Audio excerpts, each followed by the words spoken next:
Hoy vamos a hacer un viaje muy especial, un viaje a lo largo de 4 siglos, para seguirle la pista a una cosa, el poder. Y lo haremos analizando la historia de una sola comarca, para ver cómo las formas de controlar la riqueza y a la gente cambian, evolucionan, pero el objetivo a menudo es el mismo. Y aquí está la pregunta del millón, ¿no? ¿Cómo es posible que el control sobre la vida y el trabajo de miles de personas se mantenga a través de guerras, rebeliones y hasta revoluciones? ¿Cuál es el secreto? Pues la clave de todo esto, el verdadero hilo conductor que no se rompe, no es tanto la política de reyes y parlamentos, sino algo mucho más terrenal, las estructuras económicas. El poder real, el que de verdad perdura, es el que controla los recursos.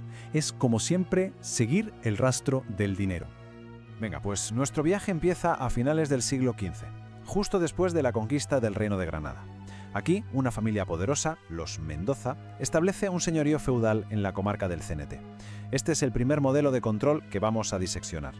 Y para entender su estrategia solo hay que mirar esta maravilla, el Castillo de la Calahorra. Es que es una metáfora perfecta. Por fuera es una fortaleza, una bestia militar que le grita a la población morisca: aquí mandamos nosotros. Pero por dentro, por dentro es un refinado palacio renacentista, una auténtica oficina desde donde se administraba, con una precisión de cirujano, la extracción de toda la riqueza de la zona.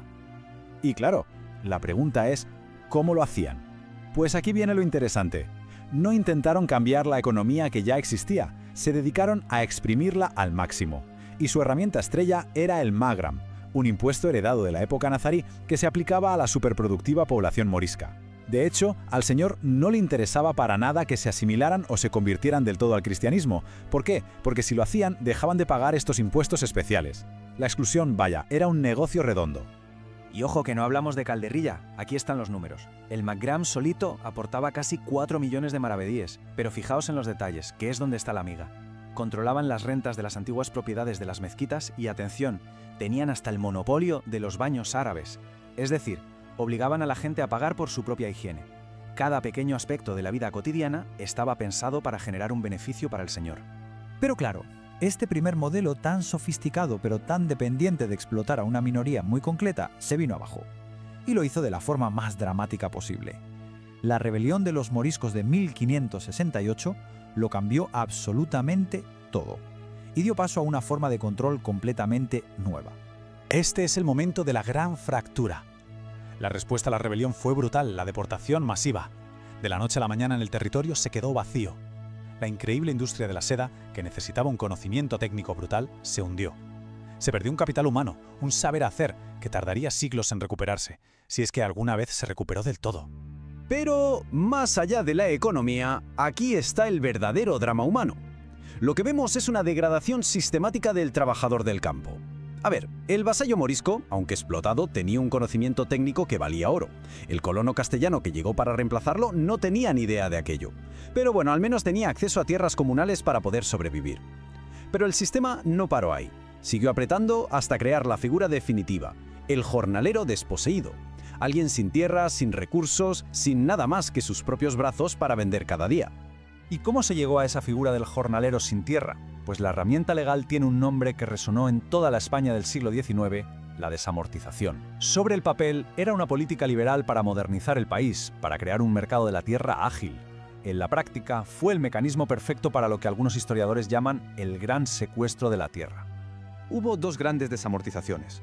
La de Mendizábal, que fue contra los bienes de la Iglesia, pero fue la segunda, la de Madoz, en 1855, la que le dio el golpe de gracia al campesinado. ¿Por qué? Porque puso a la venta los bienes comunes de los ayuntamientos. Hablamos de los pastos, los bosques donde se cogía leña, o sea, la despensa y la red de seguridad de la gente humilde. Se les quitó todo.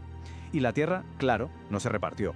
Se concentró en muy pocas manos, las de una nueva burguesía agraria, creando una masa enorme de gente sin nada, totalmente dependiente de un salario.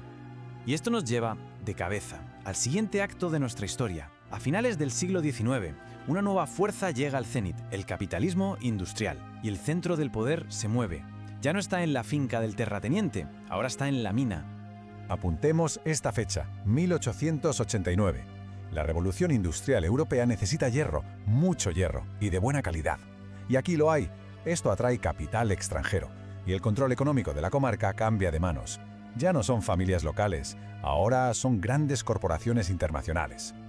Y aquí tenemos a los nuevos dueños del territorio. Nombres que suenan muy de aquí, ¿verdad? The Alquife Mines and Railway Company, de capital escocés, por ejemplo. Estas empresas trajeron una forma de control total muy sofisticada, el paternalismo industrial. Construían poblados enteros para los obreros, con su hospital, su escuela, su economato. Te daban de todo, sí. A cambio, controlaban cada segundo de tu vida, desde que nacías hasta que morías. Todo, por la paz social y la disciplina en el tajo.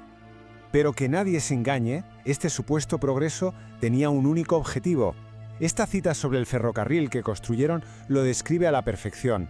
Era, literalmente, una arteria que drenaba la riqueza del cenete hacia el exterior.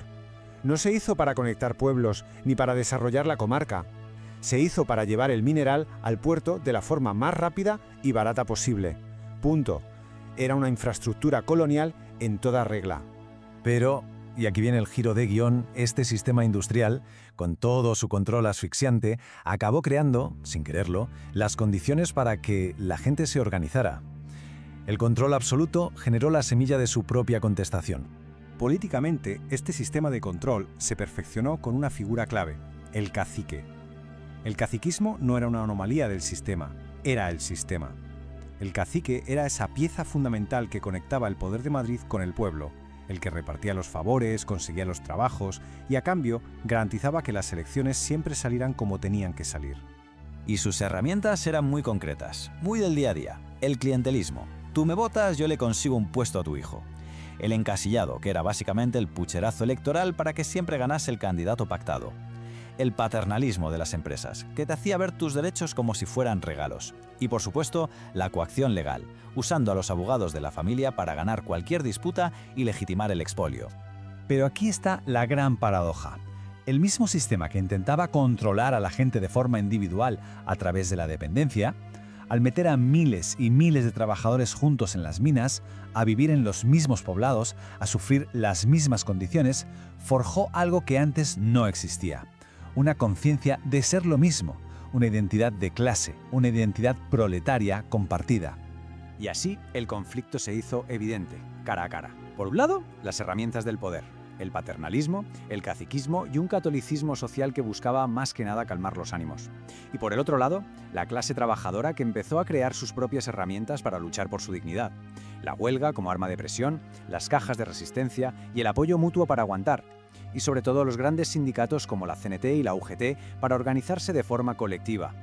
Entonces, si echamos la vista atrás, ¿qué nos enseña toda esta historia de 400 años? Pues nos enseña un patrón, una especie de herencia del control que sabe adaptarse, que muta para sobrevivir. En este gráfico se ve de un solo vistazo. El poder pasa del señor feudal, con su castillo, a la oligarquía de terratenientes que se quedó con las tierras de todos. De ahí al capitalista industrial extranjero que se llevaba los minerales. Y cuando este sistema de control blando ya no fue suficiente para contener la protesta obrera, ¿cuál fue la solución que apoyó la élite? La dictadura. La forma cambia, el control permanece. Y con esto llegamos a la pregunta final, la que de verdad nos interpela hoy. La historia del marquesado del CNT es un laboratorio perfecto de cómo el poder económico moldea el destino de un lugar y su gente.